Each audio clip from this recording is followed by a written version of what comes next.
di kolom komentar bosku. Dan dari 10 ini saya akan mencoba menjawab semuanya.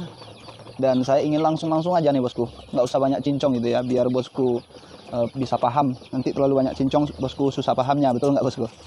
Nah, pertanyaan pertama itu bosku, nih ada kawan kita yang nanya nih, bagus DOC ayam bangkok atau DOC ayam kampung?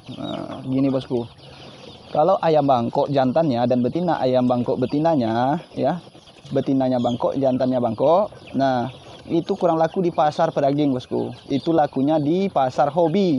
Itu untuk ayam aduan atau ayam hias. Nah, di situ lakunya bosku. Jadi bosku harus menetapkan dulu pasar bosku itu yang mana. Jika bosku untuk pasar pedaging, maka ayam jantan bangkok bosku dikawinkan dengan ayam betina kampung. Kenapa begitu bosku? Karena itu sudah crossbreed namanya. Jadi crossbreed itu bosku kawin silang. Nah, karena ayam kampung itu dagingnya itu ada ciri khasnya, beda dengan ayam bangkok yang agak lebih keras dagingnya, kemudian juga agak merah ya. Nah, jadi jika bosku memakai ayam bangkok dua-duanya, betina bangkok, jantan bangkok, itu boros dipakan dan juga dagingnya kurang peminatnya untuk pasar daging. Itu hanya untuk pasar hobi bosku atau aduan atau hias ya.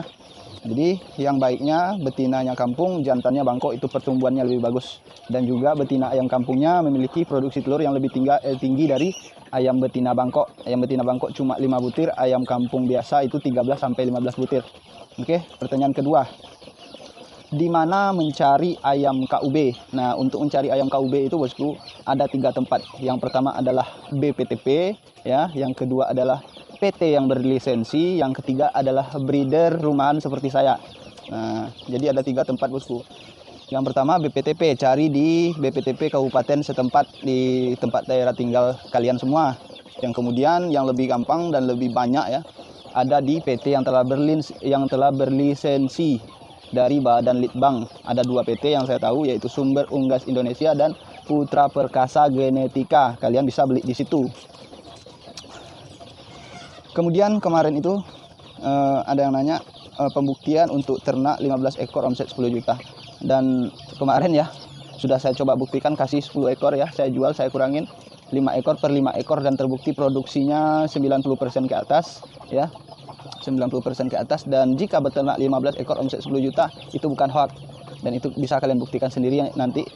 Gini bosku, kalau kalian ingin hasilnya baik, tentu kalian harus menggunakan metode yang baik, pakan yang baik, perawatan yang baik, itu kuncinya. Yang keempat ada teman kita itu tinggal di daerah pegunungan, apakah cocok untuk beternak ayam kampung? Nah gini bosku, ayam kampung dia cocok ternak di mana aja. Oke bosku, karena dia memang tahan banting gitu ya, jadi antibodinya kuat, dia gampang menyesuaikan di segala medan dan juga di segala cuaca gitu ya. Dan khusus untuk DOC-nya, jika tinggal di daerah pegunungan, hanya saja pemanasnya harus lebih banyak.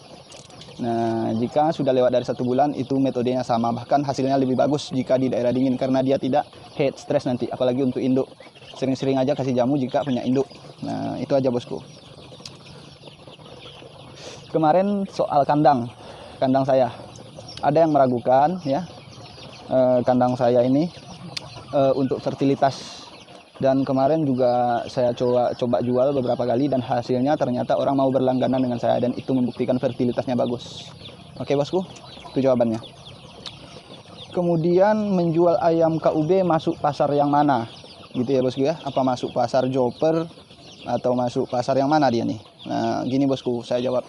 Untuk ayam KUB ya, dia masuk ke pasar ayam kampung karena dia sudah terdaftar di Kementerian Pertanian. Jika ada yang komplain di pasar, silahkan komplain ke Kementerian Pertanian, nggak usah komplain ke kami, karena ini produk dari pemerintah.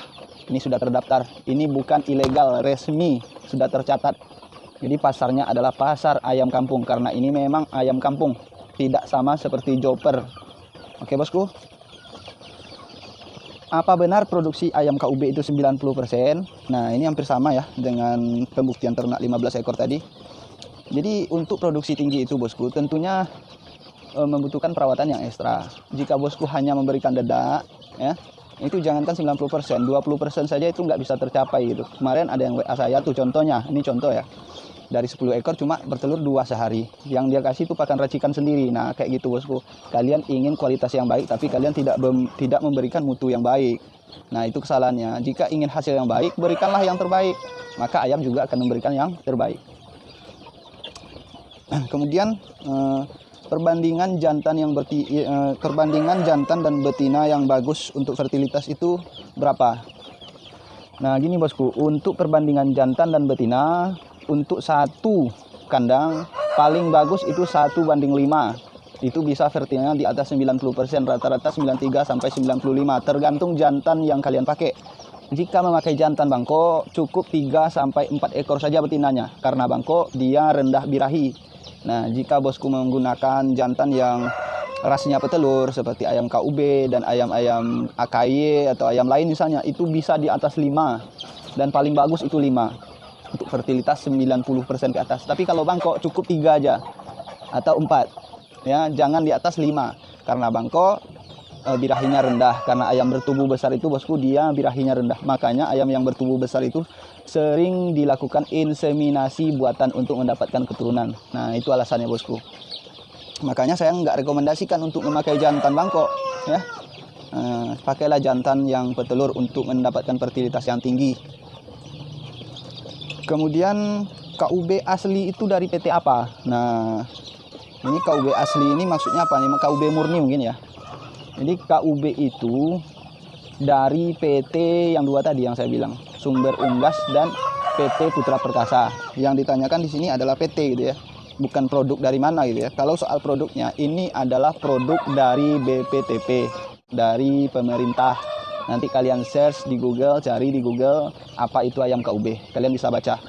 Itu lengkap keterangannya. Nanti kalian bisa baca, pahamin sendiri. Kemudian yang terakhir, pertanyaan yang 10. Untung nggak sih kalau pakai pakan pabrikan? Nah, gini bosku. Untung apa enggaknya itu bosku tergantung pola kita. Kita ini ternak ayam kampung, sesuaikan nutrisi yang dibutuhkan dengan nutrisi yang kita kasih gitu. Kebutuhan nutrisi ayam kampung itu rata-rata hanya 17%.